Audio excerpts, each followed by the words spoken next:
ಓಂ ಶಾಂತಿ. ಇಂದಿನ ಪರಮಾತ್ಮನ ಮಹಾವಾಕ್ಯ ಮುರುಳಿ ದಿನಾಂಕ 21/8/2025. ಬಾಪ್ತಾದ ಮಧುಬನ. ಮಧುರ ಮಕ್ಕಳೇ, ನೀವು ಅಸುರಿ ಮತದಂತೆ ನಡೆದು ಮನೆಯನ್ನು ಕಳೆದುಕೊಂಡಿದ್ದೀರಾ, ಎಲ್ಲಾ ವಸ್ತುಗಳನ್ನು ಕಳೆದುಕೊಂಡಿದ್ದೀರಾ. ಈಗ ಈಶ್ವರನ ಮತದಂತೆ ನಡೆಯಿರಿ, ಆಗ ಸುಖಧಾಮಕ್ಕೆ ಹೋಗುತ್ತೀರಾ. ಇಂದಿನ ಪ್ರಶ್ನೆಯಾಗಿದೆ, ಮಕ್ಕಳಾದ ನೀವು ಪರಮಾತ್ಮ ತಂದೆಯ ಬಗ್ಗೆ ಯಾವ ಭರವಸೆಯನ್ನು ಇಟ್ಟುಕೊಳ್ಳಬೇಕು, ಯಾವ ಮಾತಿನ ಭರವಸೆಯನ್ನು ಇಟ್ಟುಕೊಳ್ಳಬಾರದು? ಉತ್ತರ: ಪರಮಾತ್ಮ ತಂದೆಯ ಮೂಲಕ ನಾವು ಪವಿತ್ರರಾಗಿ ನಮ್ಮ ಮನೆಗೆ ಹೋಗುತ್ತೇವೆ ಮತ್ತು ನಮ್ಮ ರಾಜಧಾನಿಗೆ ಹೋಗುತ್ತೇವೆ ಅನ್ನುವ ಭರವಸೆಯನ್ನು ಮಕ್ಕಳಾದ ನೀವು ಇಟ್ಟುಕೊಳ್ಳಬೇಕು. ಪರಮಾತ್ಮ ತಂದೆ ತಿಳಿಸುತ್ತಾರೆ, ಮಕ್ಕಳೇ, ಇಂಥವರಿಗೆ ಕಾಯಿಲೆ ಬಂದಿದೆ, ತಂದೆ ಇಂಥವರಿಗೆ ಆಶೀರ್ವಾದವನ್ನು ನೀಡಲಿ ಅನ್ನುವ ಭರವಸೆಯನ್ನು ಇಟ್ಟುಕೊಳ್ಳಬೇಡಿ. ಇಲ್ಲಿ ಕೃಪೆ ಅಥವಾ ಆಶೀರ್ವಾದದ ಮಾತಿಲ್ಲ. ನಾನು ಬಂದಿರುವುದೇ ಮಕ್ಕಳಾದ ನಿಮ್ಮನ್ನು ಪತಿತರಿಂದ ಪಾವನರನ್ನಾಗಿ ಮಾಡುವುದಕ್ಕೋಸ್ಕರ. ಈಗ ನಾನು ನಿಮಗೆ ಎಂತಹ ಕರ್ಮವನ್ನು ಕಲಿಸುತ್ತೇನೆ ಅಂದರೆ, ನಾನು ಕಲಿಸುವಂತಹ ಕರ್ಮದ ಮೂಲಕ ನಿಮ್ಮ ಕರ್ಮ ಎಂದೂ ವಿಕರ್ಮ ಆಗುವುದಿಲ್ಲ. ಅಂತಹ ಕರ್ಮವನ್ನು ಈಗ ನಾನು ನಿಮಗೆ ಕಲಿಸುತ್ತೇನೆ. ಇಂದಿನ ಗೀತೆಯಾಗಿದೆ, ಇಂದಲ್ಲ ನಾಳೆ ಚದುರಿ ಹೋಗುತ್ತದೆ ಈ ಮೋಡಗಳು. ಓಂ ಶಾಂತಿ. ಆತ್ಮಿಕ ಮಕ್ಕಳಾದ ನೀವು ಗೀತೆಯನ್ನು ಕೇಳಿದಿರಿ. ಮಕ್ಕಳಿಗೆ ಗೊತ್ತಿದೆ, ಈಗ ಮನೆಗೆ ಹೋಗಬೇಕು. ನಮ್ಮನ್ನು ಮನೆಗೆ ಕರೆದುಕೊಂಡು ಹೋಗುವುದಕ್ಕೋಸ್ಕರ ಪರಮಾತ್ಮ ತಂದೆ ಬಂದಿದ್ದಾರೆ. ಯಾವಾಗ ಆತ್ಮ ಅಭಿಮಾನಿ ಸ್ಥಿತಿಯಲ್ಲಿ ಸ್ಥಿತಾಗಿರುತ್ತೀರೋ ಆಗ ಈ ಎಲ್ಲಾ ಮಾತು ನೆನಪಿನಲ್ಲಿ ಇರುತ್ತದೆ. ದೇಹಾಭಿಮಾನಕ್ಕೆ ವಶ ಆದರೆ ಈ ಯಾವ ಮಾತು ನೆನಪಿನಲ್ಲಿ ಇರುವುದಿಲ್ಲ. ಮಕ್ಕಳಿಗೆ ಗೊತ್ತಿದೆ, ಪರಮಾತ್ಮ ತಂದೆ ಪ್ರಯಾಣಿಕ ಆಗಿ ಬಂದಿದ್ದಾರೆ. ನೀವು ಕೂಡ ಪ್ರಯಾಣಿಕರೇ ಆಗಿದ್ದೀರಿ. ಈಗ ನೀವು ನಿಮ್ಮ ಮನೆಯ ಮಾರ್ಗವನ್ನು ಮರೆತು ಬಿಟ್ಟಿದ್ದೀರಾ. ಪುನಃ ಪರಮಾತ್ಮ ತಂದೆ ಮನೆಯ ಬಗ್ಗೆ ನಿಮಗೆ ನೆನಪು ಮಾಡಿಸುತ್ತಿದ್ದಾರೆ ಮತ್ತು ಪ್ರತಿದಿನ ಮನೆಯ ಬಗ್ಗೆ ನಿಮಗೆ ತಿಳಿಸುತ್ತಿರುತ್ತಾರೆ. ಎಲ್ಲಿಯವರೆಗೂ ನೀವು ಸತೋ ಪ್ರಧಾನರಾಗುವುದಿಲ್ಲವೋ ಅಲ್ಲಿಯವರೆಗೂ ಮನೆಗೆ ಹೋಗಲು ಸಾಧ್ಯ ಇಲ್ಲ. ಮಕ್ಕಳಿಗೆ ಗೊತ್ತಿದೆ, ಪರಮಾತ್ಮ ತಂದೆ ಸರಿಯಾದ ಮಾತನ್ನೇ ಹೇಳುತ್ತಾರೆ. ಪರಮಾತ್ಮ ತಂದೆ ಮಕ್ಕಳಿಗೆ ಯಾವ ಶ್ರೀಮತವನ್ನು ನೀಡುತ್ತಾರೋ ಸುಪುತ್ರ ಮಕ್ಕಳು ಆ ಶ್ರೀಮತದಂತೆ ನಡೆಯುತ್ತಾರೆ. ಅಂತಹ ಒಳ್ಳೆಯ ಮತವನ್ನು ನೀಡುವಂತಹ ಯಾವ ತಂದೆಯೂ ಈ ಸಮಯದಲ್ಲಿ ಇಲ್ಲ. ಆದ್ದರಿಂದ ಎಲ್ಲರೂ ಮನೆಯನ್ನು ಕಳೆದುಕೊಂಡಿದ್ದಾರೆ, ಎಲ್ಲಾ ವಸ್ತುಗಳನ್ನೂ ಕಳೆದುಕೊಂಡಿದ್ದಾರೆ. ಶ್ರೀಮತವನ್ನು ನೀಡುವಂತವರು ಒಬ್ಬ ಪರಮಾತ್ಮ ತಂದೆಯಾಗಿದ್ದಾರೆ. ಅಂತಹ ತಂದೆಯ ಮತದಂತೆ ಕೆಲವು ಮಕ್ಕಳು ನಡೆದುಕೊಳ್ಳುವುದೇ ಇಲ್ಲ. ಇದು ಆಶ್ಚರ್ಯದ ಮಾತಾಗಿದೆ. ಲೌಕಿಕ ತಂದೆಯ ಮತದಂತೆ ಮಕ್ಕಳು ನಡೆಯುತ್ತಾರೆ, ಆದರೆ ಆ ಮತ ಅಸುರಿ ಮತ ಆಗಿದೆ. ಇದೆಲ್ಲವೂ ನಾಟಕದಲ್ಲಿ ಫಿಕ್ಸ್ ಆಗಿದೆ. ಆದರೆ ತಂದೆ ಮಕ್ಕಳಿಗೆ ತಿಳಿಸುತ್ತಾರೆ, ನೀವು ಅಸುರಿ ಮತದಂತೆ ನಡೆದು ಇಷ್ಟೊಂದು ದುರ್ಗತಿಯನ್ನು ಪ್ರಾಪ್ತಿ ಮಾಡಿಕೊಂಡಿದ್ದೀರಾ. ಈಗ ಈಶ್ವರನ ಮತದಂತೆ ನಡೆಯುವುದರಿಂದ ನೀವು ಸುಖಧಾಮಕ್ಕೆ ಹೋಗುತ್ತೀರಾ. ಇದು ಬೇಹದ್ದಿನ ಆಸ್ತಿಯಾಗಿದೆ. ಪರಮಾತ್ಮ ತಂದೆ ಪ್ರತಿದಿನ ತಿಳಿಸುತ್ತಾರೆ. ಅಂದ ಮೇಲೆ ಮಕ್ಕಳಿಗೆ ಎಷ್ಟೊಂದು ಖುಷಿ ಇರಬೇಕು, ಮಕ್ಕಳು ಎಷ್ಟೊಂದು ಹರ್ಷಿತರಾಗಿರಬೇಕು. ಪರಮಾತ್ಮ ತಂದೆ ಎಲ್ಲಾ ಮಕ್ಕಳನ್ನು ಇಲ್ಲಿ ಮಧುಬನದಲ್ಲೇ ಕೂರಿಸಿಕೊಳ್ಳಲು ಸಾಧ್ಯ ಇಲ್ಲ. ಮನೆಯಲ್ಲೇ ಇದ್ದು ನೀವು ತಂದೆಯನ್ನು ನೆನಪು ಮಾಡಬೇಕು. ಈಗ ನಿಮ್ಮ ಪಾತ್ರ ಪೂರ್ಣ ಆಗುವ ಸಮಯ ಬಂದಿದೆ. ಈಗ ನಾವು ವಾಪಸ್ ಮನೆಗೆ ಹೋಗಬೇಕು. ಮನುಷ್ಯರು ಎಷ್ಟೊಂದು ಮಾತನ್ನು ಮರೆತಿದ್ದಾರೆ. ನೀವು ನಿಮ್ಮ ಮನೆಯನ್ನೂ ಮರೆತಿದ್ದೀರಾ, ನಿಮ್ಮ ರಾಜ್ಯವನ್ನೂ ಕೂಡ ಮರೆತಿದ್ದೀರಾ ಎಂದು ಹೇಳಲಾಗುತ್ತದೆ.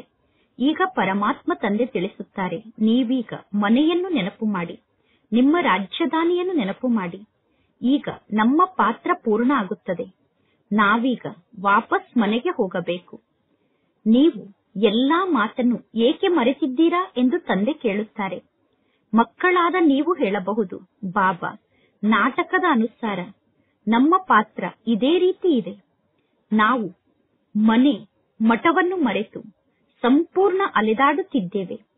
ಭಾರತದ ನಿವಾಸಿಗಳು ತಮ್ಮ ಶ್ರೇಷ್ಠ ಧರ್ಮ ಮತ್ತು ಶ್ರೇಷ್ಠ ಕರ್ಮವನ್ನು ಮರೆತು ದೈವಿ ಧರ್ಮಭ್ರಷ್ಟರಾಗಿದ್ದಾರೆ, ದೈವಿ ಕರ್ಮಭ್ರಷ್ಟರಾಗಿದ್ದಾರೆ. ಈಗ ಪರಮಾತ್ಮ ತಂದೆ ನಿಮ್ಮ ಧರ್ಮ ಎಷ್ಟು ಶ್ರೇಷ್ಠ ಆಗಿತ್ತು, ನಿಮ್ಮ ಕರ್ಮ ಎಷ್ಟು ಶ್ರೇಷ್ಠ ಆಗಿತ್ತು ಎಂದು ಮಕ್ಕಳಿಗೆ ಎಚ್ಚರಿಕೆಯನ್ನು ನೀಡುತ್ತಿದ್ದಾರೆ. ಸತ್ಯಯುಗದಲ್ಲಿ ನೀವು ಯಾವ ಕರ್ಮವನ್ನು ಮಾಡುತ್ತೀರೋ ಆ ಕರ್ಮ ಅಕರ್ಮ ಆಗಿರುತ್ತದೆ. ಕರ್ಮ, ಅಕರ್ಮ ಮತ್ತು ವಿಕರ್ಮದ ಗತಿಯನ್ನು ಪರಮಾತ್ಮ ತಂದೆ ಕುಳಿತು ನಿಮಗೆ ತಿಳಿಸಿದ್ದಾರೆ. ಸತ್ಯಯುಗದಲ್ಲಿ ನಿಮ್ಮ ಕರ್ಮ ಅಕರ್ಮ ಆಗಿರುತ್ತದೆ. ರಾವಣ ರಾಜ್ಯದಲ್ಲಿ ನಿಮ್ಮ ಕರ್ಮ ವಿಕರ್ಮ ಆಗುತ್ತದೆ. ಈಗ ಪರಮಾತ್ಮ ತಂದೆ ಬಂದಿದ್ದಾರೆ ನಮ್ಮನ್ನು ಶ್ರೇಷ್ಠ ಧರ್ಮದ ಆತ್ಮರನ್ನಾಗಿ ಮಾಡುವುದಕ್ಕೋಸ್ಕರ ಮತ್ತು ನಮ್ಮ ಮೂಲಕ ಶ್ರೇಷ್ಠ ಕರ್ಮವನ್ನು ಮಾಡಿಸುವುದಕ್ಕೋಸ್ಕರ. ಅಂದ ಮೇಲೆ ಈಗ ಶ್ರೀಮತದಂತೆ ನಡೆದು ಶ್ರೇಷ್ಠ ಕರ್ಮವನ್ನೇ ಮಾಡಬೇಕು. ಯಾವುದೇ ಪ್ರಕಾರದ ಭ್ರಷ್ಟ ಕರ್ಮವನ್ನು ಮಾಡಿ ಯಾರಿಗೂ ದುಃಖವನ್ನು ಕೊಡಬಾರದು. ಈಶ್ವರನ ಮಕ್ಕಳಾದ ನೀವು ಇಂತಹ ಯಾವ ಕೆಟ್ಟ ಕರ್ಮವನ್ನೂ ಕೂಡ ಮಾಡಬಾರದು. ಯಾವ ಆದೇಶ ತಂದೆಯ ಮೂಲಕ ನಿಮಗೆ ಸಿಗುತ್ತದೆಯೋ ಆ ಆದೇಶದಂತೆ ನಡೆಯಬೇಕು. ದೈವಿ ಗುಣವನ್ನು ಧಾರಣೆ ಮಾಡಿಕೊಳ್ಳಬೇಕು. ನಿಮ್ಮ ಭೋಜನ ಕೂಡ ಶುದ್ಧವಾಗಿರಬೇಕು. ನೀವು ಶುದ್ಧವಾದ ಭೋಜನವನ್ನೇ ಸ್ವೀಕಾರ ಮಾಡಬೇಕು. ಒಂದು ವೇಳೆ ಅನಿವಾರ್ಯ ಪರಿಸ್ಥಿತಿಯಲ್ಲಿ ನಿಮಗೆ ಶುದ್ಧ ಭೋಜನ ಸಿಗದೇ ಇದ್ದರೆ ಆಗ ತಂದೆಯ ಮೂಲಕ ಸಲಹೆಯನ್ನು ಕೇಳಿ. ಪರಮಾತ್ಮ ತಂದೆಗೆ ಗೊತ್ತಿದೆ, ನೌಕರಿಯನ್ನು ಮಾಡುವಂತವರು ಕೆಲವೊಮ್ಮೆ ಕೆಲವೊಂದು ಸ್ಥಾನದಲ್ಲಿ ಊಟವನ್ನು ಮಾಡಬೇಕಾಗುತ್ತದೆ. ನೀವು ಯೋಗ ಬಲದ ಮೂಲಕ ರಾಜ್ಯವನ್ನೇ ಸ್ಥಾಪನೆ ಮಾಡುತ್ತೀರಾ. ಯೋಗ ಬಲದ ಮೂಲಕ ಪತಿತ ಜಗತ್ತನ್ನು ಪಾವನ ಮಾಡುತ್ತೀರಾ. ಅಂದ ಮೇಲೆ ಯೋಗ ಬಲದ ಮೂಲಕ ಭೋಜನವನ್ನು ಶುದ್ಧ ಮಾಡಿಕೊಳ್ಳುವುದು ದೊಡ್ಡ ಮಾತೇನೂ ಅಲ್ಲ. ನೌಕರಿಯನ್ನಂತೂ ಮಾಡಲೇಬೇಕು ತಾನೆ. ತಂದೆ ಎಂದೂ ಈ ರೀತಿ ಹೇಳುವುದಿಲ್ಲ. ನೀವು ಪರಮಾತ್ಮ ತಂದೆಗೆ ಮಕ್ಕಳಾಗಿದ್ದೀರಾ. ಅಂದ ಮೇಲೆ ಎಲ್ಲಾ ಕೆಲಸ ಕಾರ್ಯವನ್ನು ಬಿಟ್ಟು ಇಲ್ಲೇ ಮಧುಬನದಲ್ಲಿ ಬಂದು ಕುಳಿತುಕೊಳ್ಳಿ ಎಂದು ತಂದೆ ಹೇಳುವುದಿಲ್ಲ. ಎಷ್ಟೊಂದು ಜನ ಮಕ್ಕಳಿದ್ದಾರೆ. ಎಲ್ಲಾ ಮಕ್ಕಳು ಮಧುಬನಕ್ಕೆ ಬಂದು ಮಧುಬನದಲ್ಲೇ ಇರಲು ಸಾಧ್ಯ ಇಲ್ಲ. ಎಲ್ಲರೂ ಗೃಹಸ್ಥ ವ್ಯವಹಾರದಲ್ಲೇ ಇರಬೇಕು. ನೀವೀಗ ತಿಳಿದುಕೊಳ್ಳಬೇಕು, ನಾನು ಆತ್ಮನಾಗಿದ್ದೇನೆ. ಪರಮಾತ್ಮ ತಂದೆ ಬಂದಿದ್ದಾರೆ. ನನ್ನನ್ನು ಪವಿತ್ರ ಆತ್ಮನನ್ನಾಗಿ ಮಾಡಿ ತಂದೆ ವಾಪಸ್ ಮನೆಗೆ ಕರೆದುಕೊಂಡು ಹೋಗುತ್ತಾರೆ. ನಂತರ ನಾನು ರಾಜಧಾನಿಯಲ್ಲಿ ಬರುತ್ತೇನೆ. ಈ ಜಗತ್ತು ರಾವಣನ ಹಳೆಯ ಚೀಚಿ ಜಗತ್ತಾಗಿದೆ. ಈ ಸಮಯದಲ್ಲಿ ಎಲ್ಲರೂ ಸಂಪೂರ್ಣ ಪತಿತರಾಗಿದ್ದೀರಾ. ನಾಟಕದ ಪ್ಲಾನ್ನ ಅನುಸಾರ ಈಗ ನೀವೆಲ್ಲರೂ ಸಂಪೂರ್ಣ ಪತಿತರಾಗಿದ್ದೀರಾ. ಪರಮಾತ್ಮ ತಂದೆ ತಿಳಿಸುತ್ತಾರೆ, ಈಗ ನಾನು ನಿಮ್ಮನ್ನು ಜಾಗೃತರನ್ನಾಗಿ ಮಾಡುವುದಕ್ಕೋಸ್ಕರ ಬಂದಿದ್ದೇನೆ. ಅಂದ ಮೇಲೆ ನನ್ನ ಶ್ರೀಮತದಂತೆ ನಡೆಯಿರಿ. ಎಷ್ಟು ಶ್ರೀಮತದಂತೆ ನಡೆಯುತ್ತೀರೋ ಅಷ್ಟು ನೀವು ಶ್ರೇಷ್ಠರಾಗುತ್ತೀರಾ. ಈಗ ನಿಮಗೆ ಗೊತ್ತಿದೆ, ಪರಮಾತ್ಮ ತಂದೆ ನಮ್ಮನ್ನು ಸ್ವರ್ಗಕ್ಕೆ ಮಾಲೀಕರನ್ನಾಗಿ ಮಾಡುತ್ತಾರೆ. ಅಂತಹ ತಂದೆಯನ್ನು ನಾವು ಮರೆತು ಬಿಟ್ಟಿದ್ದೇವೆ. ಈಗ ಪರಮಾತ್ಮ ತಂದೆ ನಮ್ಮನ್ನು ಸುಧಾರಣೆ ಮಾಡಲು ಬಂದಿದ್ದಾರೆ. ಅಂದ ಮೇಲೆ ಚೆನ್ನಾಗಿ ಸ್ವಯಂನ ಸುಧಾರಣೆಯನ್ನು ಮಾಡಿಕೊಳ್ಳಬೇಕು. ಖುಷಿಯಲ್ಲಿ ಇರಬೇಕು. ಬೇಹದ್ದಿನ ತಂದೆ ಸಿಕ್ಕಿದ್ದಾರೆ. ಪರಮಾತ್ಮ ತಂದೆ ಮಕ್ಕಳಾದ ನಿಮ್ಮ ಜೊತೆ ಹೇಗೆ ಮಾತನಾಡುತ್ತಿದ್ದಾರೆ ಅಂದರೆ, ಹೇಗೆ ಆತ್ಮರಾದ ನೀವು ಪರಸ್ಪರರ ಜೊತೆಗೆ ಮಾತನಾಡುತ್ತೀರೋ ಆ ರೀತಿ ತಂದೆ ನಿಮ್ಮ ಜೊತೆಗೆ ಮಾತನಾಡುತ್ತಿದ್ದಾರೆ. ಹಾಗೆ ನೋಡಿದರೆ ಅವರೂ ಕೂಡ ಆತ್ಮ ಆಗಿದ್ದಾರೆ, ಆದರೆ ಅವರು ಪರಮಾತ್ಮ ಆಗಿದ್ದಾರೆ. ಪರಮಾತ್ಮ ತಂದೆಯ ಪಾತ್ರ ಕೂಡ ಈ ನಾಟಕದಲ್ಲಿ ಫಿಕ್ಸ್ ಆಗಿದೆ. ಆತ್ಮರಾದ ನೀವೂ ಕೂಡ ಪಾತ್ರಧಾರಿಗಳಾಗಿದ್ದೀರಾ. ಸರ್ವಶ್ರೇಷ್ಠ ಪಾತ್ರದಿಂದ ಹಿಡಿದು ಸಂಪೂರ್ಣ ಕನಿಷ್ಠ ಪಾತ್ರ ಕೂಡ ಇದೆ. ಭಕ್ತಿ ಮಾರ್ಗದಲ್ಲಿ ಮನುಷ್ಯರು ಈಶ್ವರ ತಂದೆಯೇ ಎಲ್ಲವನ್ನೂ ಮಾಡುತ್ತಾರೆ ಎಂದು ಗಾಯನವನ್ನು ಮಾಡುತ್ತಾರೆ. ಯಾರಿಗಾದರೂ ಕಾಯಿಲೆ ಬಂದಿದ್ದರೆ ಅವರ ಕಾಯಿಲೆಯನ್ನು ದೂರ ಮಾಡಿ ಅವರನ್ನು ಸರಿಪಡಿಸುವುದು ಪರಮಾತ್ಮ ತಂದೆಯ ಪಾತ್ರ ಆಗಿದೆ ಎಂದು ಎಂದೂ ತಿಳಿದುಕೊಳ್ಳಬೇಡಿ. ನಿಮಗೆ ಮಾರ್ಗದ ಬಗ್ಗೆ ತಿಳಿಸುವುದು ನನ್ನ ಪಾತ್ರ ಆಗಿದೆ. ನೀವು ಹೇಗೆ ಪವಿತ್ರರಾಗಬಹುದು, ಪವಿತ್ರರಾಗಲು ನೀವು ಏನನ್ನು ಮಾಡಬೇಕು ಅನ್ನುವ ಮಾರ್ಗದ ಬಗ್ಗೆ ತಿಳಿಸುವುದು ನನ್ನ ಪಾತ್ರ ಆಗಿದೆ. ಪವಿತ್ರರಾದಾಗ ಮಾತ್ರ ನೀವು ವಾಪಸ್ ಮನೆಗೆ ಹೋಗಲು ಸಾಧ್ಯ. ಪವಿತ್ರರಾದರೆ ನೀವು ರಾಜಧಾನಿಯಲ್ಲಿ ಬರಲು ಸಾಧ್ಯ. ಇನ್ನು ಬೇರೆ ಯಾವ ಮಾತಿನ ಭರವಸೆಯನ್ನು ನನ್ನ ಬಗ್ಗೆ ಇಟ್ಟುಕೊಳ್ಳಬೇಡಿ. ಇಂಥವರಿಗೆ ಕಾಯಿಲೆ ಬಂದಿದೆ, ಬಾಬಾ ನೀವು ಇವರಿಗೆ ಆಶೀರ್ವಾದವನ್ನು ಮಾಡಿ ಎಂದು ಹೇಳಬೇಡಿ. ಇಲ್ಲ, ಆಶೀರ್ವಾದ ಅಥವಾ ಕೃಪೆ ಅನ್ನುವ ಮಾತು ನನ್ನ ಬಳಿ ಸ್ವಲ್ಪ ಕೂಡ ಇಲ್ಲ. ನಿಮಗೆ ಆಶೀರ್ವಾದ ಅಥವಾ ಕೃಪೆಯ ಅವಶ್ಯಕತೆ ಇದ್ದರೆ ನೀವು ಸಾಧು ಸಂತರ ಬಳಿ ಹೋಗಿ. ನೀವು ಹೇ ಪತಿತ ಪಾವನ ಬನ್ನಿ, ಬಂದು ನಮ್ಮನ್ನು ಪಾವನ ಮಾಡಿ ಎಂದು ನನ್ನನ್ನು ಕರೆದಿದ್ದೀರಾ. ಪತಿತ ಪಾವನ ತಂದೆ ಬಂದು ನಮ್ಮನ್ನು ಪಾವನ ಜಗತ್ತಿಗೆ ಕರೆದುಕೊಂಡು ಹೋಗಿ ಎಂದು ನನ್ನನ್ನು ಕರೆದಿದ್ದೀರಾ? ಅಂದ ಮೇಲೆ ತಂದೆ ಕೇಳುತ್ತಾರೆ, ನಾನು ನಿಮ್ಮನ್ನು ವಿಷದ ಸಾಗರದಿಂದ ಮುಕ್ತ ಮಾಡಿ ಆ ದಡಕ್ಕೆ ಕರೆದುಕೊಂಡು ಹೋಗುತ್ತೇನೆ. ನಂತರ ಪುನಃ ನೀವು ವಿಷದ ಸಾಗರದಲ್ಲಿ ಏಕೆ ಸಿಕ್ಕಿ ಹಾಕಿಕೊಳ್ಳುತ್ತೀರಾ? ಭಕ್ತಿ ಮಾರ್ಗದಲ್ಲಿ ನಿಮ್ಮ ಸ್ಥಿತಿ ಏನಾಗಿದೆ ನೋಡಿ. ಜ್ಞಾನ, ಭಕ್ತಿ ಇದು ನಿಮಗೋಸ್ಕರ ಆಗಿದೆ. ಸನ್ಯಾಸಿಗಳು ಹೇಳುತ್ತಾರೆ ಜ್ಞಾನ, ಭಕ್ತಿ ಮತ್ತು ವೈರಾಗ್ಯ ಎಂದು. ಆದರೆ ಆ ಶಬ್ದದ ಅರ್ಥ ಅವರಿಗೆ ಗೊತ್ತಿಲ್ಲ. ಈಗ ನಿಮ್ಮ ಬುದ್ಧಿಯಲ್ಲಿ ಜ್ಞಾನ, ಭಕ್ತಿ, ನಂತರ ವೈರಾಗ್ಯ ಅನ್ನುವ ಶಬ್ದ ಇದೆ. ಅಂದ ಮೇಲೆ ಬೇಹದ್ದಿನ ವೈರಾಗ್ಯದ ಬಗ್ಗೆ ಕಲಿಸುವಂತವರು ಕೂಡ ಬೇಕು ತಾನೆ. ಪರಮಾತ್ಮ ತಂದೆ ತಿಳಿಸಿದ್ದರು, ಈ ಜಗತ್ತು ಸ್ಮಶಾನ ಆಗಿದೆ. ಈ ಜಗತ್ತು ಸಮಾಪ್ತಿಯಾದ ನಂತರ ಇದೇ ಸೃಷ್ಟಿ ಸ್ವರ್ಗ ಆಗುತ್ತದೆ. ಸ್ವರ್ಗದಲ್ಲಿ ನಿಮ್ಮ ಪ್ರತಿಯೊಂದು ಕರ್ಮ ಅಕರ್ಮ ಆಗಿರುತ್ತದೆ.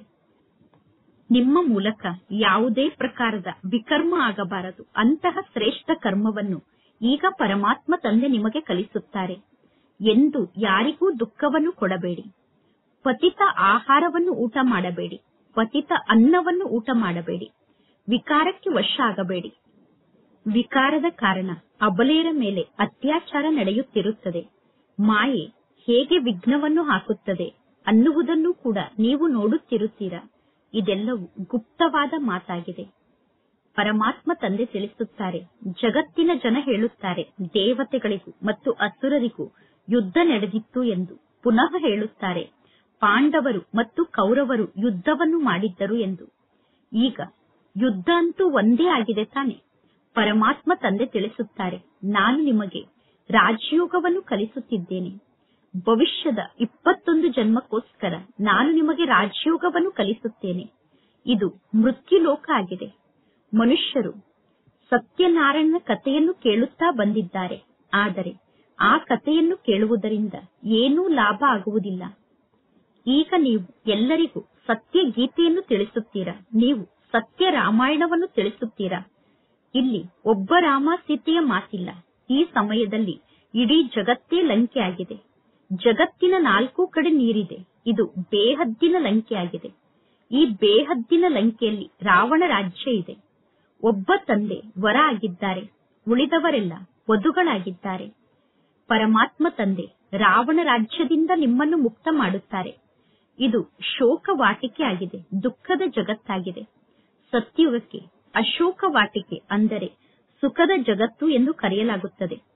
ಸತ್ಯಯುಗದಲ್ಲಿ ಯಾವುದೇ ಪ್ರಕಾರದ ಶೋಕ ದುಃಖ ಇರುವುದಿಲ್ಲ. ಈ ಸಮಯದಲ್ಲಿ ಶೋಕವೇ ಶೋಕ ಅಂದರೆ ದುಃಖವೇ ದುಃಖ ಇದೆ. ಅಶೋಕ ಹೋಟೆಲ್ ಎಂದು ಹೆಸರನ್ನು ಇಡುತ್ತಾರೆ. ಪರಮಾತ್ಮ ತಂದೆ ತಿಳಿಸುತ್ತಾರೆ, ಇಡೀ ಜಗತ್ತೇ ಈ ಸಮಯದಲ್ಲಿ ಬೇಹದ್ದಿನ ಹೋಟೆಲ್ ಆಗಿದೆ ಎಂದು ತಿಳಿದುಕೊಳ್ಳಿ. ಇಡೀ ಜಗತ್ತೇ ಶೋಕದ ಹೋಟೆಲ್ ಆಗಿದೆ. ಆಹಾರ ಪಾನೀಯ ಕೂಡ ಪ್ರಾಣಿಗಳ ಸಮಾನ ಆಗಿದೆ. ವರ್ತಮಾನ ಸಮಯದಲ್ಲಿ ಮನುಷ್ಯರ ಆಹಾರ ಪಾನೀಯ ಕೂಡ ಪ್ರಾಣಿಗಳ ಸಮಾನ ಆಗಿದೆ. ನಿಮ್ಮನ್ನು ನೋಡಿ ಪರಮಾತ್ಮ ತಂದೆ ಎಂತಹ ಸ್ಥಾನಕ್ಕೆ ಕರೆದುಕೊಂಡು ಹೋಗುತ್ತಿದ್ದಾರೆ. ಸತ್ಯವಾದ ಅಶೋಕ ವಾಟಿಕೆ ಅಂದರೆ ಸತ್ಯುಗಕ್ಕೆ ನಿಮ್ಮನ್ನು ಪರಮಾತ್ಮ ತಂದೆ ಕರೆದುಕೊಂಡು ಹೋಗುತ್ತಾರೆ. ಹದ್ದಿಗೂ ಮತ್ತು ಬೇಹದ್ದಿಗೂ ಇರುವಂತಹ ಅಂತರದ ಬಗ್ಗೆ ಪರಮಾತ್ಮ ತಂದೆ ನಿಮಗೆ ತಿಳಿಸುತ್ತಾರೆ. ಅಂದರೆ ಲಿಮಿಟೆಡ್ಗೂ ಮತ್ತು ಅನ್ಲಿಮಿಟೆಡ್ಗೂ ಇರುವಂತಹ ಅಂತರದ ಬಗ್ಗೆ ತಂದೆ ನಿಮಗೆ ತಿಳಿಸುತ್ತಾರೆ. ಈಗ ಮಕ್ಕಳಿಗೆ ಬಹಳಷ್ಟು ಖುಷಿ ಇರಬೇಕು. ನಿಮಗೆ ಗೊತ್ತಿದೆ, ಪರಮಾತ್ಮ ತಂದೆ ನಮಗೆ ಶಿಕ್ಷಣವನ್ನು ಕಲಿಸುತ್ತಿದ್ದಾರೆ. ಅಂದ ಮೇಲೆ ಎಲ್ಲರಿಗೂ ಮಾರ್ಗದ ಬಗ್ಗೆ ತಿಳಿಸುವುದು ನಮ್ಮ ಕರ್ತವ್ಯ ಆಗಿದೆ. ಅಂದರಿಗೆ ಊರುಗೋಲಾಗಬೇಕು. ನಿಮ್ಮ ಬಳಿ ಚಿತ್ರ ಕೂಡ ಇದೆ. ಹೇಗೆ ಶಾಲೆಯಲ್ಲಿ ಚಿತ್ರದ ಬಗ್ಗೆ ತಿಳಿಸಲಾಗುತ್ತದೆ. ಇದು ಇಂತಹ ದೇಶ ಆಗಿದೆ ಎಂದು ಚಿತ್ರದ ಮೂಲಕ ತಿಳಿಸಲಾಗುತ್ತದೆ. ನೀವೀಗ ಎಲ್ಲರಿಗೂ ತಿಳಿಸುತ್ತೀರಾ, ನೀವು ಆತ್ಮ ಆಗಿದ್ದೀರಾ. ನೀವು ಶರೀರ ಅಲ್ಲ. ಆತ್ಮರಾದ ನೀವೆಲ್ಲರೂ ಪರಸ್ಪರ ಸೋದರರಾಗಿದ್ದೀರಾ. ಎಷ್ಟು ಸಹಜ ಮಾತನ್ನು ತಂದೆ ನಿಮಗೆ ತಿಳಿಸುತ್ತಾರೆ. ನೀವೆಲ್ಲರೂ ಸೋದರರು ಎಂದು ತಂದೆ ತಿಳಿಸುತ್ತಾರೆ ತಾನೆ. ಪರಮಾತ್ಮ ತಂದೆ ತಿಳಿಸುತ್ತಾರೆ, ಎಲ್ಲಾ ಆತ್ಮರು ಪರಸ್ಪರ ಸೋದರರೇ ಆಗಿದ್ದಾರೆ. ಪರಮಾತ್ಮ ತಂದೆ ಗಾಡ್ ಫಾದರ್ ಎಂದು ಹೇಳುತ್ತೀರಾ ತಾನೆ. ಅಂದ ಮೇಲೆ ಎಂದೂ ಕೂಡ ನೀವು ಪರಸ್ಪರ ಜಗಳವನ್ನು ಮಾಡಬಾರದು, ಹೊಡೆದಾಡಬಾರದು. ಸ್ವಯಂ ಅನ್ನು ಶರೀರಧಾರಿ ಎಂದು ತಿಳಿದುಕೊಂಡಾಗ ನಂತರ ಪುನಃ ನೀವು ಸೋದರ ಸೋದರಿಯರಾಗಿ ಬಿಡುತ್ತೀರಾ. ನಾವು ಶಿವ ತಂದೆಗೆ ಮಕ್ಕಳಾಗಿದ್ದೇವೆ. ಶಿವ ತಂದೆಗೆ ಮಕ್ಕಳಾದಾಗ ನಾವೆಲ್ಲರೂ ಪರಸ್ಪರ ಸೋದರ ಸೋದರರೇ ಆಗಿರುತ್ತೇವೆ. ಪ್ರಜಾಪಿತ ಬ್ರಹ್ಮನಿಗೆ ಮಕ್ಕಳಾದಾಗ ನಾವು ಸೋದರ ಸೋದರಿಯರಾಗಿರುತ್ತೇವೆ. ಈಗ ನಾವು ಅಜ್ಜನ ಮೂಲಕ ಆಸ್ತಿಯನ್ನು ಪಡೆದುಕೊಳ್ಳಬೇಕು. ಅದಕ್ಕೋಸ್ಕರ ಅಜ್ಜನನ್ನು ನೀವು ನೆನಪು ಮಾಡುತ್ತೀರಾ. ಈ ಬ್ರಹ್ಮ ತಂದೆಯನ್ನು ಕೂಡ ಶಿವ ತಂದೆ ತಮ್ಮ ಮಗುವನ್ನಾಗಿ ಮಾಡಿಕೊಂಡಿದ್ದಾರೆ, ಅಥವಾ ಬ್ರಹ್ಮನ ತನುವಿನಲ್ಲಿ ಶಿವ ತಂದೆ ಪ್ರವೇಶವನ್ನು ಮಾಡಿದ್ದಾರೆ. ಈ ಎಲ್ಲಾ ಜ್ಞಾನದ ಮಾತಿನ ಬಗ್ಗೆ ಮಕ್ಕಳಾದ ನೀವು ತಿಳಿದುಕೊಂಡಿದ್ದೀರಾ. ಪರಮಾತ್ಮ ತಂದೆ ತಿಳಿಸುತ್ತಾರೆ, ಮಕ್ಕಳೇ, ಈಗ ಹೊಸ ದೈವಿ ಪ್ರವೃತ್ತಿಯ ಸ್ಥಾಪನೆ ಆಗುತ್ತಾ ಇದೆ. ನೀವೆಲ್ಲರೂ ಬ್ರಹ್ಮ ಕುಮಾರ್ ಬ್ರಹ್ಮ ಕುಮಾರಿಯರು ಶಿವ ತಂದೆಯ ಮತದಂತೆ ನಡೆಯುತ್ತೀರಾ. ಈ ಬ್ರಹ್ಮ ತಂದೆ ಕೂಡ ಶಿವ ತಂದೆಯ ಮತದಂತೆ ನಡೆಯುತ್ತಾರೆ. ಪರಮಾತ್ಮ ತಂದೆ ತಿಳಿಸುತ್ತಾರೆ, ಸ್ವಯಂ ಅನ್ನು ಆತ್ಮ ಎಂದು ತಿಳಿದುಕೊಂಡು ಪರಮಾತ್ಮ ತಂದೆಯನ್ನು ನೆನಪು ಮಾಡಿ ಮತ್ತು ಉಳಿದ ಸರ್ವ ಸಂಬಂಧವನ್ನು ಹಗುರ ಮಾಡಿಕೊಳ್ಳುತ್ತಾ ಹೋಗಿ. ಅಂದರೆ ಎಲ್ಲಾ ಸಂಬಂಧದಿಂದ ದೂರ ಆಗುತ್ತಾ ಹೋಗಿ. 8 ಗಂಟೆ ತಂದೆಯ ನೆನಪಿನಲ್ಲಿ ಇರಬೇಕು. ಇನ್ನು 16 ಗಂಟೆ ಆರಾಮನ್ನು ಮಾಡಿ ಅಥವಾ ಉದ್ಯೋಗ ವ್ಯವಹಾರವನ್ನು ಮಾಡಿ.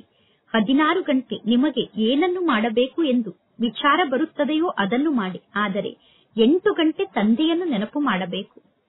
ನಾನು ಪರಮಾತ್ಮ ತಂದೆಗೆ ಮಗು ಆಗಿದ್ದೇನೆ ಅನ್ನುವ ಮಾತನ್ನು ಮರೆಯಬೇಡಿ. ಎಂದೂ ಕೂಡ ಈ ರೀತಿ ತಿಳಿದುಕೊಳ್ಳಬೇಡಿ, ಇಲ್ಲಿಗೆ ಬಂದು ನಾವು ಹಾಸ್ಟೆಲ್ನಲ್ಲಿ ಇರಬೇಕು ಎಂದು ತಿಳಿದುಕೊಳ್ಳಬೇಡಿ. ಇಲ್ಲ, ಗೃಹಸ್ಥ ವ್ಯವಹಾರದಲ್ಲಿ ಮಕ್ಕಳ ಜೊತೆಗೆ ಮೊಮ್ಮಕ್ಕಳ ಜೊತೆಗೆ ನೀವು ಇರಬೇಕು. ಪರಮಾತ್ಮ ತಂದೆಯ ಬಳಿ ನೀವು ಬರುವುದೇ ರಿಫ್ರೆಶ್ ಆಗುವುದಕ್ಕೋಸ್ಕರ. ಮಧುಬನದ ಸಾಕ್ಷಾತ್ಕಾರವನ್ನು ಮಾಡಿಕೊಳ್ಳಲು ಮಥುರಾ ಅಥವಾ ಬೃಂದಾವನಕ್ಕೆ ಹೋಗುತ್ತಾರೆ. ಸಣ್ಣ ಮಾಡೆಲ್ನ ರೂಪವನ್ನು ಮಥುರಾ ಅಥವಾ ಬೃಂದಾವನದಲ್ಲಿ ಮಾಡಿ ಇಟ್ಟಿದ್ದಾರೆ. ಈಗ ಈ ಬೇಹದ್ದಿನ ಮಾತು ತಿಳಿದುಕೊಳ್ಳುವಂತಹ ಮಾತಾಗಿದೆ. ಶಿವ ತಂದೆ ಬ್ರಹ್ಮನ ಮೂಲಕ ಹೊಸ ಸೃಷ್ಟಿಯನ್ನು ರಚನೆ ಮಾಡುತ್ತಿದ್ದಾರೆ. ನಾವು ಪ್ರಜಾಪಿತ ಬ್ರಹ್ಮನಿಗೆ ಸಂತಾನರು. ಪರಸ್ಪರ ಬ್ರಹ್ಮ ಕುಮಾರ್ ಬ್ರಹ್ಮ ಕುಮಾರಿಯರಾಗಿದ್ದೇವೆ. ವಿಕಾರದ ಮಾತು ಇಲ್ಲಿ ಇರಲು ಸಾಧ್ಯ ಇಲ್ಲ. ಸನ್ಯಾಸಿಗಳಿಗೆ ಯಾರು ಶಿಷ್ಯರಾಗುತ್ತಾರೋ, ಒಂದು ವೇಳೆ ಆ ಶಿಷ್ಯರು ಸನ್ಯಾಸಿಗಳು ಧರಿಸುವಂತಹ ವಸ್ತ್ರವನ್ನು ಧರಿಸಿಕೊಂಡರೆ ಅವರ ಹೆಸರು ಕೂಡ ಚೇಂಜ್ ಆಗುತ್ತದೆ. ಈಗ ಇಲ್ಲಿ ನೀವು ಪರಮಾತ್ಮ ತಂದೆಗೆ ಮಕ್ಕಳಾಗಿದ್ದೀರಾ. ಅಂದ ಮೇಲೆ ತಂದೆ ಕೂಡ ನಿಮಗೆ ಹೆಸರನ್ನು ಇಟ್ಟಿದ್ದಾರೆ ತಾನೆ. ಎಷ್ಟೊಂದು ಜನ ಮಕ್ಕಳು ಈ ಬಟ್ಟಿಯಲ್ಲಿ ಇದ್ದರು. ಈ ಬಟ್ಟಿಯ ಬಗ್ಗೆ ಯಾರಿಗೂ ಗೊತ್ತಿಲ್ಲ. ಶಾಸ್ತ್ರದಲ್ಲಿ ಎಂತೆಂತಹ ಮಾತನ್ನು ಬರೆದಿದ್ದಾರೆ. ಪುನಃ ಇದೇ ರೀತಿ ಆಗುತ್ತದೆ. ಈಗ ನಿಮ್ಮ ಬುದ್ಧಿಯಲ್ಲಿ ಸಂಪೂರ್ಣ ಸೃಷ್ಟಿಚಕ್ರ ತಿರುಗುತ್ತಿರುತ್ತದೆ. ಪರಮಾತ್ಮ ತಂದೆ ಕೂಡ ಸ್ವದರ್ಶನ ಚಕ್ರಧಾರಿಯಾಗಿದ್ದಾರೆ. ಸೃಷ್ಟಿಯ ಆದಿ ಮಧ್ಯ ಅಂತ್ಯದ ಬಗ್ಗೆ ತಂದೆಗೆ ಗೊತ್ತಿದೆ. ಪರಮಾತ್ಮ ತಂದೆಗೆ ತಮ್ಮದೇ ಆದ ಶರೀರ ಇಲ್ಲ.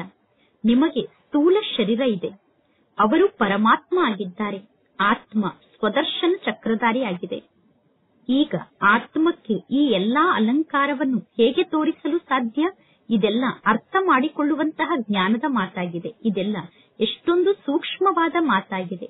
ಪರಮಾತ್ಮ ತಂದೆ ತಿಳಿಸುತ್ತಾರೆ, ವಾಸ್ತವದಲ್ಲಿ ನಾನು ಸ್ವದರ್ಶನ ಚಕ್ರಧಾರಿ ಆಗಿದ್ದೇನೆ.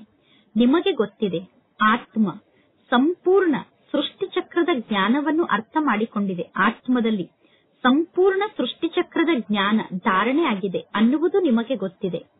ಪರಮಾತ್ಮ ತಂದೆ ಪರಮಧಾಮದಲ್ಲಿ ನಿವಾಸವನ್ನು ಮಾಡುತ್ತಾರೆ. ನಾವು ಕೂಡ ಪರಮಧಾಮದಲ್ಲೇ ನಿವಾಸವನ್ನು ಮಾಡುತ್ತಿದ್ದೆವು. ಪರಮಾತ್ಮ ತಂದೆ ಬಂದು ತಮ್ಮ ಪರಿಚಯವನ್ನು ನೀಡುತ್ತಾರೆ. ಮಕ್ಕಳೇ, ನಾನು ಸ್ವದರ್ಶನ ಚಕ್ರಧಾರಿ ಆಗಿದ್ದೇನೆ. ಪತಿತ ಪಾವನ ಆದಂತಹ ನಾನು ಈಗ ನಿಮ್ಮ ಬಳಿ ಬಂದಿದ್ದೇನೆ. ಪರಮಾತ್ಮ ತಂದೆ, ನೀವು ಬಂದು ನಮ್ಮನ್ನು ಪತಿತರಿಂದ ಪಾವನರನ್ನಾಗಿ ಮಾಡಿ, ನಮ್ಮನ್ನು ಈ ಜಗತ್ತಿನಿಂದ ಮುಕ್ತ ಮಾಡಿ ಎಂದು ನೀವೇ ತಂದೆಯಾದ ನನ್ನನ್ನು ಕರೆದಿದ್ದೀರಾ. ಪರಮಾತ್ಮ ತಂದೆಗೆ ತಮ್ಮದೇ ಆದ ಶರೀರ ಇಲ್ಲ. ಪರಮಾತ್ಮ ತಂದೆ ಅಜನ್ಮ ಆಗಿದ್ದಾರೆ. ಬಲೆ ಪರಮಾತ್ಮ ತಂದೆ ಜನ್ಮವನ್ನು ಪಡೆದುಕೊಳ್ಳುತ್ತಾರೆ. ಆದರೆ ತಂದೆಯ ಜನ್ಮ ದಿವ್ಯ ಜನ್ಮ ಆಗಿದೆ. ಶಿವ ಜಯಂತಿ ಅಥವಾ ಶಿವರಾತ್ರಿಯನ್ನು ಆಚರಣೆ ಮಾಡುತ್ತೀರಾ?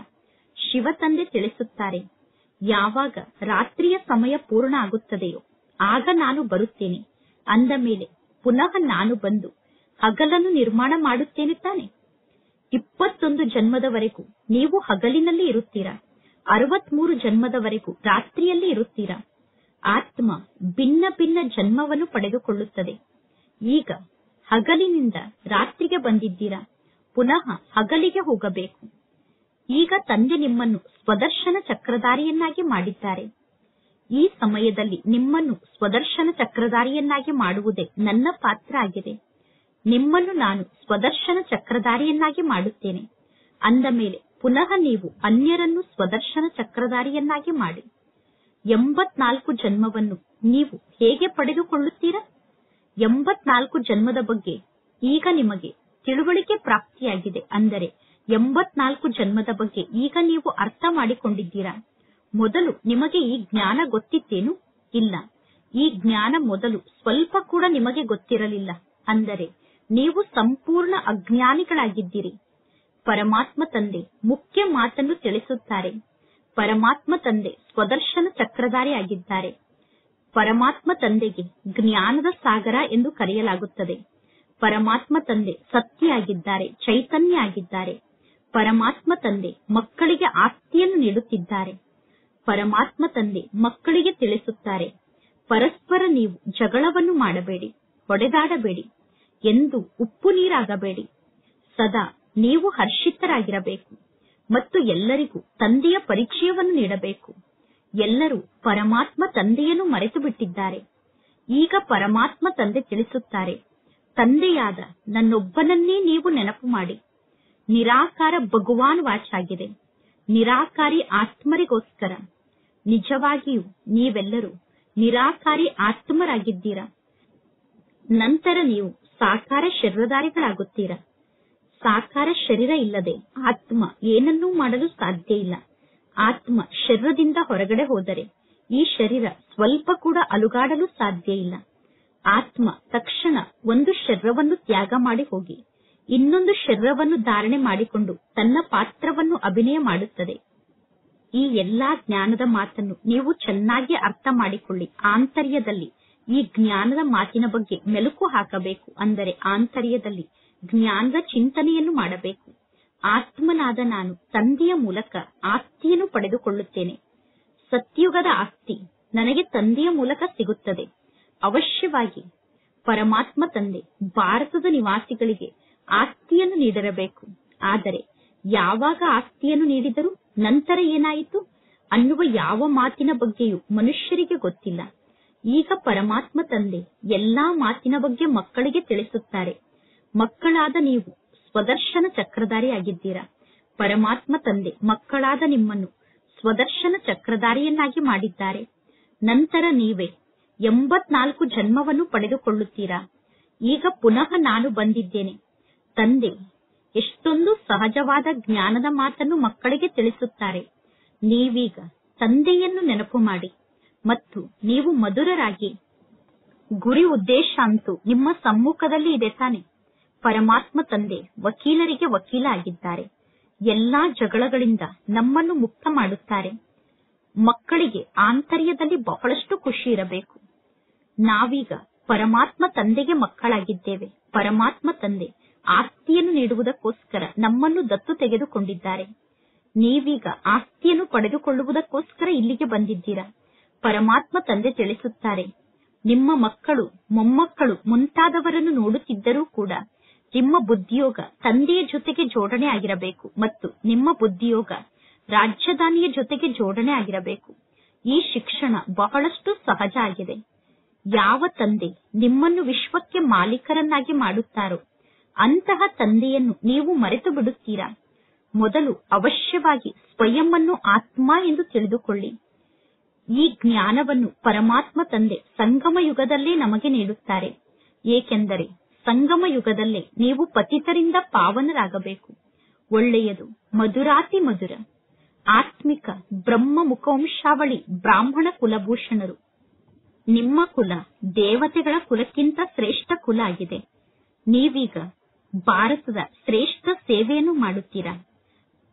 ಈಗ ಪುನಃ ನೀವು ಪೂಜ್ಯರಾಗುತ್ತೀರಾ. ಈಗ ಪೂಜಾರಿಯಿಂದ ನಿಮ್ಮನ್ನು ತಂದೆ ಪೂಜ್ಯರನ್ನಾಗಿ ಮಾಡುತ್ತಿದ್ದಾರೆ. ಕವಡೆಯಿಂದ ವಜ್ರ ಸಮಾನ ಮಾಡುತ್ತಿದ್ದಾರೆ. ಇಂತಹ ಆತ್ಮಿಕ ಮಕ್ಕಳಿಗೆ ಮಾತ್ಪಿತಾ ಬಾಪ್ತಾದರವರ ನೆನಪು, ಪ್ರೀತಿ ಮತ್ತು ಸುಪ್ರಭಾತ. ಆತ್ಮಿಕ ಮಕ್ಕಳಿಗೆ ಆತ್ಮಿಕ ತಂದೆಯ ನಮಸ್ತೆ. ಆತ್ಮಿಕ ತಂದೆಗೆ ಆತ್ಮಿಕ ಮಕ್ಕಳ ನೆನಪು, ಪ್ರೀತಿ ಹಾಗೂ ನಮಸ್ತೆ ನಮಸ್ತೆ ನಮಸ್ತೆ ಧಾರಣೆಗೋಸ್ಕರ ಮುಖ್ಯ ಸಾರ. ಫಸ್ಟ್ ಪಾಯಿಂಟ್, ಶ್ರೀಮತದಂತೆ ಈಗ ಪ್ರತಿಯೊಂದು ಶ್ರೇಷ್ಠ ಕರ್ಮವನ್ನೇ ಮಾಡಬೇಕು. ಎಂದೂ ಯಾರಿಗೂ ದುಃಖವನ್ನು ಕೊಡಬಾರದು. ದೈವಿ ಗುಣವನ್ನು ಧಾರಣೆ ಮಾಡಿಕೊಳ್ಳಬೇಕು. ಪರಮಾತ್ಮ ತಂದೆಯ ಆದೇಶದಂತೆ ನಡೆಯಬೇಕು. ಸೆಕೆಂಡ್ ಪಾಯಿಂಟ್, ಸದಾ ಹರ್ಷಿತರಾಗಿ ಇರುವುದಕ್ಕೋಸ್ಕರ ಸ್ವದರ್ಶನ ಚಕ್ರಧಾರಿಗಳಾಗಬೇಕು. ಎಂದು ಉಪ್ಪು ನೀರಾಗಬಾರದು. ಎಲ್ಲರಿಗೂ ತಂದೆಯ ಪರಿಚಯವನ್ನು ನೀಡಬೇಕು. ಬಹಳಷ್ಟು ಮಧುರರಾಗಬೇಕು. ಇಂದಿನ ವರದಾನ ಆಗಿದೆ. ಗೌರವವನ್ನು ಬೇಡುವ ಬದಲು ಎಲ್ಲರಿಗೂ ಗೌರವವನ್ನು ನೀಡುವಂತಹ ಸದಾ ನಿಷ್ಕಾಮ ಯೋಗಿಗಳಾಗಿ. ಯಾರಾದರೂ ನಿಮಗೆ ಗೌರವವನ್ನು ಕೊಡಲಿ ಅಥವಾ ಕೊಡದೇ ಇರಲಿ, ನಿಮ್ಮನ್ನು ಸ್ವೀಕಾರ ಮಾಡಲಿ ಅಥವಾ ಸ್ವೀಕಾರ ಮಾಡದೇ ಇರಲಿ, ಆದರೆ ನೀವು ನಿಮ್ಮ ಮಧುರ ಸೋದರ, ಮಧುರ ಸೋದರಿ ಎಂದು ಎಲ್ಲರನ್ನೂ ಸ್ವೀಕಾರ ಮಾಡಿ ಸದಾ ಸ್ವಮಾನದಲ್ಲಿ ಸ್ಥಿತಾಗಿ ಸ್ನೇಹಿ ದೃಷ್ಟಿಯ ಮೂಲಕ, ಸ್ನೇಹಿ ವೃತ್ತಿಯ ಮೂಲಕ ಆತ್ಮಿಕ ಗೌರವವನ್ನು ನೀಡುತ್ತಾ ಹೋಗಿ. ಇವರು ಗೌರವವನ್ನು ಕೊಟ್ಟರೆ ನಾನು ಗೌರವವನ್ನು ಕೊಡುತ್ತೇನೆ, ಇವರು ಕೊಟ್ಟಾಗ ನಾನು ಕೊಡುತ್ತೇನೆ ಅನ್ನುವುದೂ ಕೂಡ ರಾಯಲ್ ಭಿಕಾರಿತನ ಆಗಿದೆ. ಈ ಮಾತಿನಲ್ಲಿ ನಿಷ್ಕಾಮ ಯೋಗಿಗಳಾಗಿ ಆತ್ಮಿಕ ಸ್ನೇಹದ ಮಳೆಯನ್ನು ಶತ್ರುಗಳ ಮೇಲೆ ಸುರಿಸಿ ಶತ್ರುಗಳನ್ನು ಮಿತ್ರರನ್ನಾಗಿ ಮಾಡಿಕೊಳ್ಳಿ. ಯಾರಾದರೂ ನಿಮ್ಮ ಸಮ್ಮುಖದಲ್ಲಿ ನಿಂತು ನಿಮ್ಮ ಮೇಲೆ ಕಲ್ಲನ್ನು ಎಸೆದರೂ ಕೂಡ ನೀವು ಅವರಿಗೆ ರತ್ನವನ್ನು ಕೊಡಿ, ಏಕೆಂದರೆ ನೀವು ರತ್ನಗಳಿಗೆ ಮಾಲೀಕ ಆದಂತಹ ತಂದೆಗೆ ಮಕ್ಕಳಾಗಿದ್ದೀರಾ. ಇಂದಿನ ಶ್ಲೋಗನ್ ಆಗಿದೆ. ವಿಶ್ವದ ನವನಿರ್ಮಾಣವನ್ನು ಮಾಡುವುದಕ್ಕೋಸ್ಕರ ನಿಮಿತ್ತ ಮತ್ತು ನಮ್ರತನ ಅನ್ನುವ 2 ಶಬ್ದವನ್ನು ನೆನಪಿನಲ್ಲಿ ಇಟ್ಟುಕೊಳ್ಳಿ. ನಮ್ರತೆ ಮತ್ತು ನಿಮಿತ್ತ ಸ್ಥಿತಿ ಅನ್ನುವ 2 ಶಬ್ದವನ್ನು ನೆನಪಿನಲ್ಲಿ ಇಟ್ಟುಕೊಂಡರೆ ವಿಶ್ವದ ನವನಿರ್ಮಾಣದ ಕಾರ್ಯವನ್ನು ಮಾಡಲು ಸಾಧ್ಯ. ಇಂದಿನ ಅವ್ಯಕ್ತ ಸೂಚನೆಯಾಗಿದೆ. ಸಹಜ ಯೋಗಿ ಆಗಬೇಕು ಎಂದು ಬಯಸಿದರೆ ಪರಮಾತ್ಮನ ಪ್ರೀತಿಯ ಅನುಭವವನ್ನು ಮಾಡಿ. ಸೇವೆಯಲ್ಲಿ ಸಫಲತೆಯನ್ನು ಪ್ರಾಪ್ತಿ ಮಾಡಿಕೊಳ್ಳಲು ಮುಖ್ಯ ಸಾಧನ ಅಂದರೆ ತ್ಯಾಗ ಮತ್ತು ತಪಸ್ಸಾಗಿದೆ. ಇಂತಹ ತ್ಯಾಗಿ ಮತ್ತು ತಪಸ್ವಿಗಳು ಅಂದರೆ ಸದಾ ತಂದೆಯ ಪ್ರೀತಿಯ ಆಸಕ್ತಿಯಲ್ಲಿ ಲವಲೀನ ಆದಂತಹ ಆತ್ಮರು ಪ್ರೇಮದ ಸಾಗರ್ನಲ್ಲಿ ಸಮಾವೇಶ ಆಗಿದ್ದು, ಜ್ಞಾನ, ಆನಂದ, ಸುಖ, ಶಾಂತಿಯ ಸಾಗರ್ನಲ್ಲಿ ಸಮಾವೇಶ ಆಗಿದ್ದರೆ ಆಗ ನಿಮಗೆ ಸತ್ಯ ತಪಸ್ವಿಗಳು ಎಂದು ಕರೆಯಲಾಗುತ್ತದೆ. ಈ ರೀತಿ ತ್ಯಾಗ ಮತ್ತು ತಪಸ್ಸನ್ನು ಧಾರಣೆ ಮಾಡಿಕೊಂಡಿರುವಂತವರೇ ಸತ್ಯ ಸೇವಾದಾರಿಗಳಾಗಿದ್ದಾರೆ. ಇಂತಹ ತ್ಯಾಗಿಗಳು ಮತ್ತು ತಪಸ್ವಿಗಳೇ ಸತ್ಯ ಸೇವಾದಾರಿಗಳಾಗಿದ್ದಾರೆ. ಒಳ್ಳೆಯದು. ಓಂ ಶಾಂತಿ.